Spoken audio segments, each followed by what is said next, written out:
சுமந்து கொள்ள கலக்கம் இல்லையே. அப்பா நீங்க எனக்கு இருக்க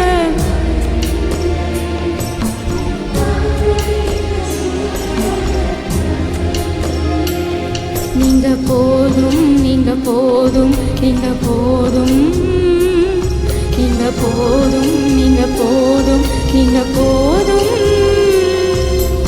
எங்க பாப்போவே உங்க பிரசன்னத்தை விட்டுட்டு எப்படி வாழுவே உங்க சமூகத்தை மறந்து.